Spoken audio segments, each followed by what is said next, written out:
Hello everyone, আশা করি তোমরা খুব ভালো আছো। লাইভ স্লেশনে তোমাদের অনেক অনেক স্বাগত।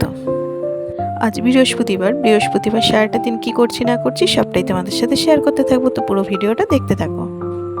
আর দেখো, ভোজোকে খাওয়াতে খাওয়াতেই আজকের ভিডিওটাকে অন করলাম। তো ওকে কি খাওয়াচ্ছি জানো? আজকে সেদ্ধ ভাত করেছি।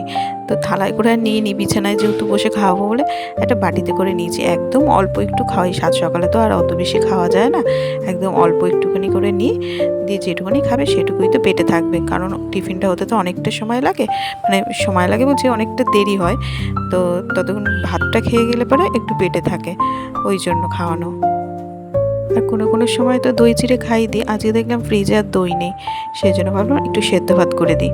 তাই সেদ্ধ ভাত খাইয়ে দিয়েছি। আর চলো, টিফিন ব্যাগ সব রেডি হয়ে গেছে। এবার এই যে স্কুলের জন্য বাবার গাড়িতে বসে গেছে। আর দেখো, বৃষ্টি নেই, বেশ ভালো হয়েছে। স্কুল যাওয়ার সময় বৃষ্টি হলে পরে খুব অসুবিধা হয়। আর ভাদ্র মাসের রোদ বেশ কড়াভাবে উঠছে।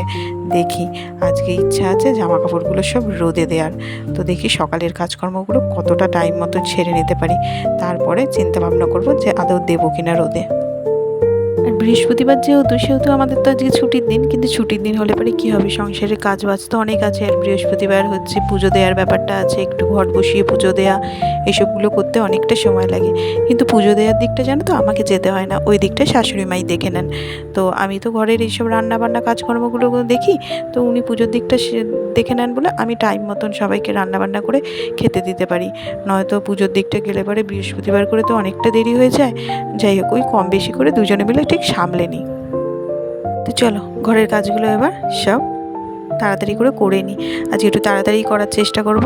তো কেন, তো সেটা তোমাদের বললামই। আর বিছানার চাদরটাকে একটু টান করে গুছিয়ে ফেলি। আর বিছানার চাদর না টান করে না রাখলে পরে একটু দেখতে ভালো লাগে না, জানো তো। আর বেড কভারটা বেশ টান করে পাতা থাকলে পরে দেখতেও কি ভালো লাগে, মনে হয় ঘরটা বেশ কতটা পরিষ্কার আছে।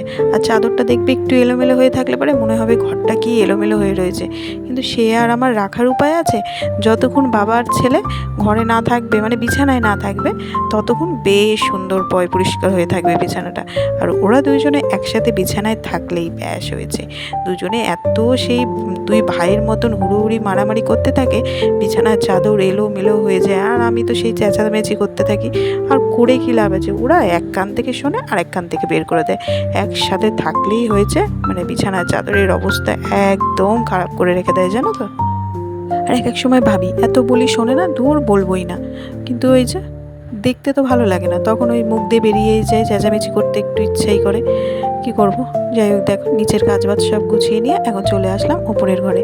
তো উপরের ঘরের জানলাটাকে খুলে দিই, বেশ রোদ রয়েছে তো। আর এই জানলাটা দিয়ে তো বলি বেশ ভালো হাওয়া ঢোকে। তো এটা খুলে দিলে পরে ঘরটাও বেশ আলো আলো হয়ে থাকবে, দেখতেও বেশ ভালো লাগবে। প্রতিদিন তো জামা কাপড়গুলো কেচে নিয়ে তারপরেই আসি উপরের ঘরে, একেবারে উপরের ঘরটাও পরিষ্কার করে ফেলি। আর জামা কাপড়গুলো সব রোদে দেওয়া হয়ে যায়। তো উপরের ঘরটা জাস্ট খুলে রেখে দিয়ে আসলাম, আর পরিষ্কার করা হয়নি। জামা কাপড়গুলো আগে মেলে তারপরে দেখো উপরের ঘরে আবার ঢুকে এই যে এখন সব ঝাড় দিয়ে ভালো করে ঘরটা মুছে নেব। আর আজকে তো আবার এক্সট্রা কাজ আছে একটু, ওই সিঁড়িগুলো সব মুছি, বৃহস্পতিবার করে সিঁড়িগুলো মুছি। প্রতিদিন আর মোছা হয় না, জানো তো। আর রোদটা দেখেছো তো, ভাদ্র মাসের কেমন কড়া রোদ উঠেছে। তো দেখছি তাড়াতাড়ি কাজবাজগুলো হয়ে যাচ্ছে। তো আজকে কিন্তু জামা কাপড়গুলো রোদে দেবই। আর জল খাবার করারও কোনো ঝামেলা নেই আজকে। একই তো বৃহস্পতিবার করে জল খাবার খুব একটা করিও না, মানে রুটি করি না, নয়তো তো চিড়ে ফিরে এইসব খেলে পরে তো মাখিয়ে দিতে হয়। একদম তো না খেয়ে থাকি তা তো নয়। আজকে না পান্তা ভাত রয়েছে। আর আমাদের বাড়িতে জানো তো, পান্তা ভাত চপ দিয়ে খেতে সবাই খুব ভালোবাসে। আমি কোনোদিনও খাইনি, বিয়ে হওয়ার পর এই শ্বশুরবাড়িতে এসেই আমিও খেয়ে দেখছি, বেশ ভালোই লাগে, তো খারাপ তো লাগে না। আসলে নিরামিষ চপ দিয়ে, কিন্তু আমিষ চপ দিয়ে একটুও ভালো লাগে না। এই মিষ্টির দোকানে সকালবেলা ওই আলুর চপ বিক্রি হয়, নিরামিষ আলুর চপ, ওটা দিয়ে পেঁয়াজ লঙ্কা দিয়ে আলুর চপটাকে মাখিয়ে পান্তা ভাত দিয়ে কিন্তু ভালোই লাগে, খুব একটা খারাপ লাগে না। এখন শ্বশুরবাড়ির সবাইকে ভালোভাবে খেতে দেখে আমিও খেতে খেতে অভ্যস্ত হয়ে গেছি। আমারও বেশ ভালোই লাগে এখন মুখে। আর তোমাদের সাথে দেখো বকবক করতে করতে আমি কিন্তু আলমারি থেকে শাড়িগুলো সব বের করে রোদেও দিয়ে এসেছি। বেশ একটু করে বের করছি, রোদে দিচ্ছি, একটু ওলট পালট করে দিয়ে আসছি। এদিক ওদিক সব গরম হয়ে গেলে পরে উপরের ঘরটাতেই সব রেখে দিচ্ছি। রেখে দিয়ে ঠান্ডা করে তারপরে নিচের ঘরে নামাবো। এই যে কিছুটা দেওয়া হয়ে গেছে, 2বার করে দিয়ে ঠান্ডা করাও হয়ে গেছে। তো এই যে এটা 3বারের বার দিলাম, আর দেবো না আজকে, আবার কালকে আবার বাকিগুলো দেবো, অল্প অল্প করেই দিই। দিয়ে এদিকে দেখো আজ মশলা কষানো শুরু করে দিয়েছি। আজকে আবার বাজার থেকে ছুটির দিন না, মনোজ নিয়ে এসছে মাটন, তো মাটনটা রান্না করব। তার আগে তো দেখলে লাউ রান্না করেছি আর মাটন রান্না করবো, বেশ মাটন হলে পারে আর বেশি কিছু পদের দরকার পড়ে না। কিন্তু মাছ এটা ওটা হলে পারে তখন কিন্তু একটা দুটোতে হয় না, তখন একটু বেশি মানে পদে পদে রান্না করতে হয়। আর আমার তো দেখেছেও মানে বেশ পদে পদেই রান্না করতে হয়। তো মাটনটা হলে পরে হয়ে যায় 2 রকমের, মানে এক রকম তো আর ছেলেদের মায়ের কাছে ছোটোবেলা থেকে শুনেছি এক তরকারি ভাত ছেলেদের পাতে দিতে নেই, তো সেই জন্য আর এক রকমের করার চেষ্টা করি। তো এই 2 রকম দিয়ে হয়ে যায় ঠিক। আর আমরা আধুনিক যতই হয়ে উঠি চিন্তাভাবনার দিক দিয়ে, মা মাসিদের কথা, এই পুরনো কিছু কিছু কথা কিন্তু যখনই একবার কানে ঢোকে ব্যাস মাথায় গেঁথে যায়। তখন মনে হয় না, বলেছে যখন ওই কাজগুলো মেনেই চলা যাক সংসারে।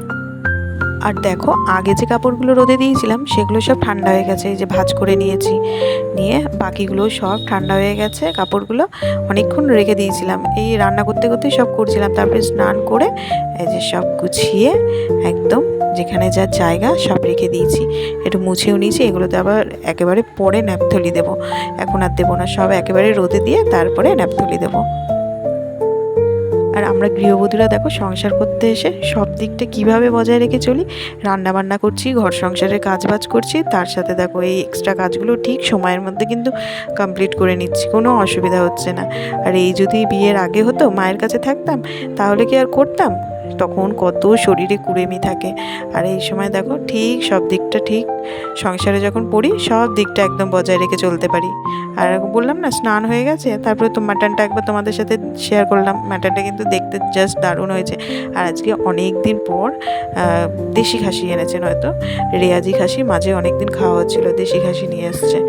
আর এই যে মনোজোর স্কুল থেকে ছেলেকে নিয়ে আসলো। আর এই দেখো মনোজের খাবারটা এখন বেড়ে নিচ্ছি, আসলে আগে ওকে খেতে দিই, তারপরে শ্বশুর শাশুড়িকে দিই, আর হচ্ছে তারপর লাস্টে আমি নিই। আসলে বিয়ের পর থেকে শাশুড়ি মা বলেছে যে আগে ছেলেকে খেতে দেবে, তারপরে আমাদের দেবে, তাই আমি মেনে চলি। আগে মনোজকে দিই, তারপরে হচ্ছে শ্বশুর শাশুড়িকে দিই। আর পুজো তো ছোটো, ও তো আগেই খেয়ে নেয়। আর এখন যেহেতু স্কুল আছে সেহেতু একসাথেই নিয়ে বসি, ওকেও খাইয়ে দিই, ওর থালাটাও নিয়ে আসি, আর আমার থালা একসাথে খাবার বেড়ে নিয়ে আসি, ওকেও খাওয়াতে থাকি, আমিও খেতে থাকি। আর যেদিন যেদিন ছুটি থাকে সেদিন আগেই খাইয়ে দিই, আর পরে আমরা খেয়ে নিই, তখনও আগেই খেয়ে নেয়। স্কুল থেকে আসার পর একবার করে ডাক নয়, কি রান্না হয়েছে, তো মজা করে বললাম যে আজকে শিঙি মাছ রান্না হয়েছে, আজকে আর মাটন রান্না হয়েছে বলিনি।